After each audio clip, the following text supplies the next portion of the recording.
नमस्कार दोस्तों। आज का वीडियो जो है वो आज हम लेंगे दुर्खिम से।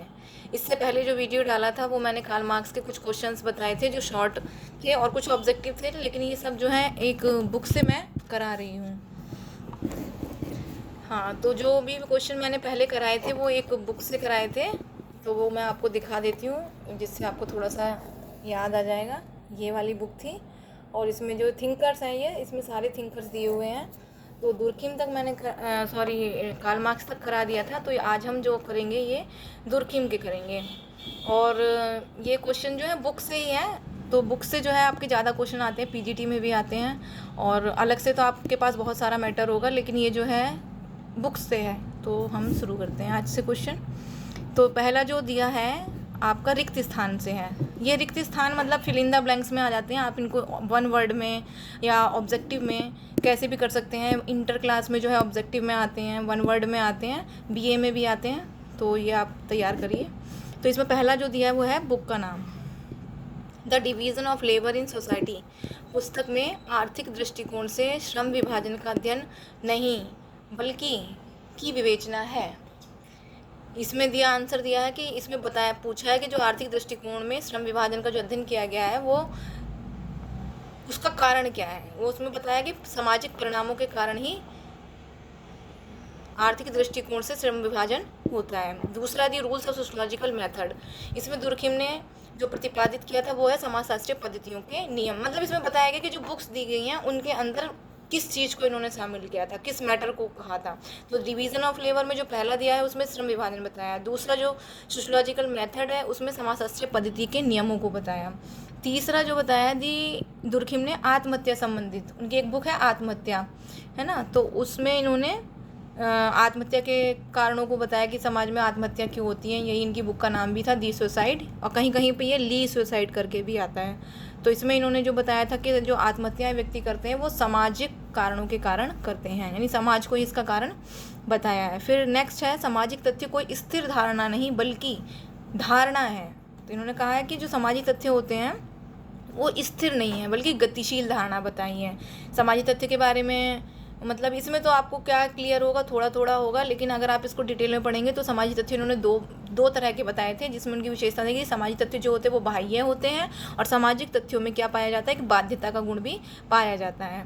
ठीक है, जब मैं इसमें आपका डिटेल से कोई वीडियो बनाऊंगी तो मैं आपको उसमें बताऊंगी। फिर नेक्स्ट है आपका दुर्खिम के सामाजिक तथ्यों की अवधारणा को समझाने के लिए किस शब्द का प्रयोग किया था। जैसे ये मैंने अभी पहले बताया ना आपको, बाह्यता और बाध्यता, वही इसका आंसर इसमें दिया है कि जो शब्द का प्रयोग किया था बाह्यता और बाध्यता। नेक्स्ट है दुर्खिम के चिंतन में सबसे प्रमुख धारणा है सामूहिक प्रतिनिधित्व की धारणा।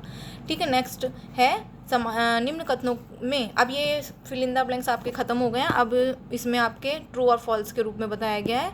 तो इसको हम करेंगे। पहला है दुर्खिम ने समाजशास्त्र को एक विज्ञान मानने पर विशेष बल दिया। तो जो समाजशास्त्र को दुर्खिम ने क्या माना है, ये इसमें बताया कि एक विज्ञान माना है। तो ये सत्य है या असत्य है, तो इसमें इन्होंने कहा कि ये सत्य है। ठीक ठीक। अब नेक्स्ट है आपका सामाजिक तथ्यों का व्यक्ति पर बाध्यता मूलक प्रभाव पड़ता है। ये मैंने अभी बताया था आपको, तो ये आपका जो फैक्ट है ये क्या है, सत्य है। फिर है सामूहिक प्रतिनिधित्व की धारणा सामाजिक तथ्यों के विश्लेषण पर आधारित है। ये भी आपका क्या है, सत्य है। फिर नेक्स्ट है सामूहिक प्रतिनिधित्व सामूहिक चेतना की प्रतीक है।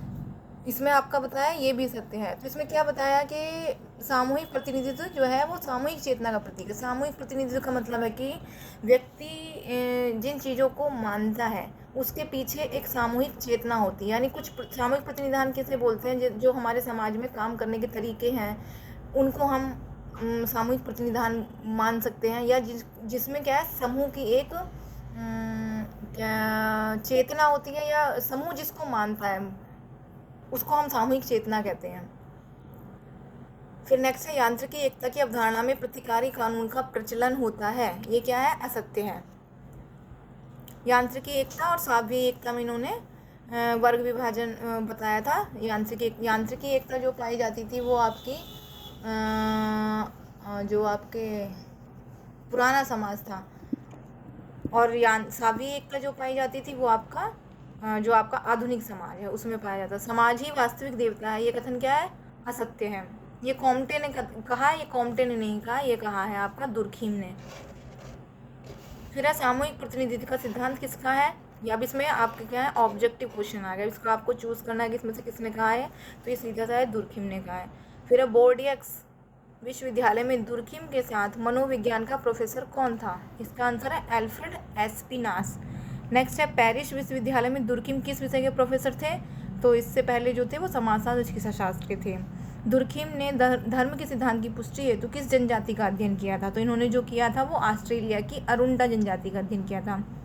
जो दुर्खिम ने जनजातियों का अध्ययन किया था उसमें ऑस्ट्रेलिया की अरुंडा जनजाति आती है। दुर्खिम के अनुसार निम्नलिखित में कौन सी एक आधुनिक आर्थिक विकास की पूर्वापेक्षा है, इसमें इन्होंने बताया सावयवी एकता।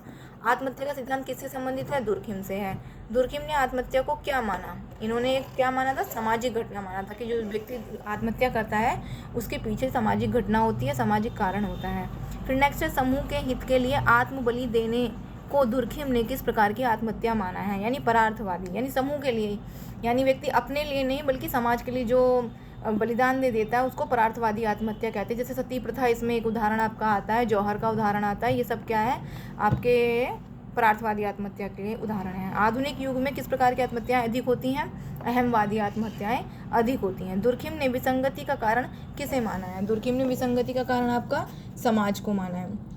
फिर नेक्स्ट है श्रम विभाजन पुस्तक किसकी है, दुर्खिम की है। औद्योगिक क्रांति का परिणाम नहीं है, इसमें पूछा कि औद्योगिक जो क्रांति हुई थी उसका परिणाम क्या नहीं है। इसमें 4 ऑप्शन दिए हैं, लघु कुटीर उद्योगों का विकास, भाप के इंजन का प्रयोग, बड़े बड़े कारखानों की स्थापना, पूंजीपति वर्ग का उद्योग। तो पहला जो आएगा वो है इसमें लघु और कुटीर उद्योगों का विकास, इसका परिणाम नहीं है।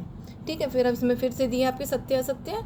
तो इसमें दुर्खिम ने श्रम विभाजन के 3 विकृत स्वरूपों का उल्लेख किया, ये आपका है सत्य। विसंगति का कारण स्वयं समाज है, सत्य। धर्म की उत्पत्ति से संबंधित प्रकृतिवादी प्रतिपादक मैक्स मूलर हैं, यानी धर्म की उत्पत्ति के धर्म की जो उत्पत्ति हुई थी उसके लिए कई प्रकार के सिद्धांत बनाए गए थे, जिसमें एक है प्रकृतिवादी सिद्धांत जो किससे संबंधित है, मैक्स वेबर से संबंधित है।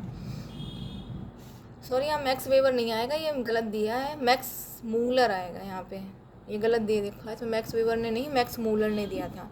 रिक्त स्थानों की पूर्ति, फ्रायड ने धर्म की उत्पत्ति का सिद्धांत दिया, मनोविज्ञान। लुक्रेटियस ने धर्म की उत्पत्ति का सिद्धांत बताया, भय को। जीववाद के प्रतिपादक हैं टाइलर। ठीक, नेक्स्ट है नियम शून्य श्रम विभाजन को श्रम विभाजन की संज्ञान किसने दी, यह है आपका कॉम्टे। दी गोल्डन वो पुस्तक लेखक है फ्रेजर।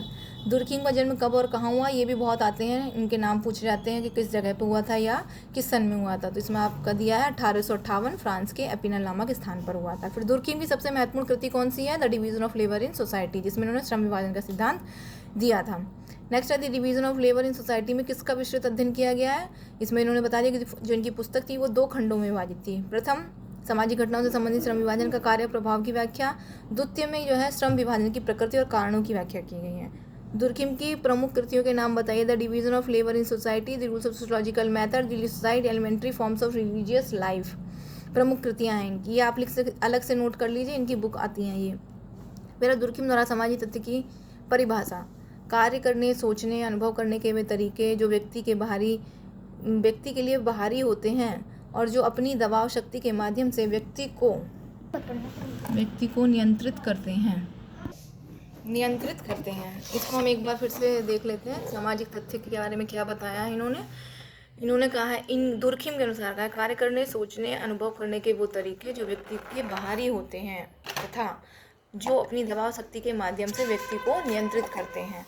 ठीक है, इसी को उन्होंने सामाजिक तथ्य के रूप में बताया है। ठीक है, तो ये हमारे आज के कुछ ऑब्जेक्टिव क्वेश्चन थे। और इसके अलावा अब नेक्स्ट वीडियो जो बनेगा वो नेक्स्ट जो थिंकर हैं हमारे मैक्स वेबर, उसके बारे में होगा। तो वो उसके लिए मैं आपका नेक्स्ट वीडियो कल बनाऊंगी। अगर आपको मेरा वीडियो अच्छा लगा तो प्लीज़ उसको लाइक कर दीजिए और सब्सक्राइब कर दीजिए। गलती हो तो कुछ कमेंट करके भी आप बता सकते हैं। धन्यवाद।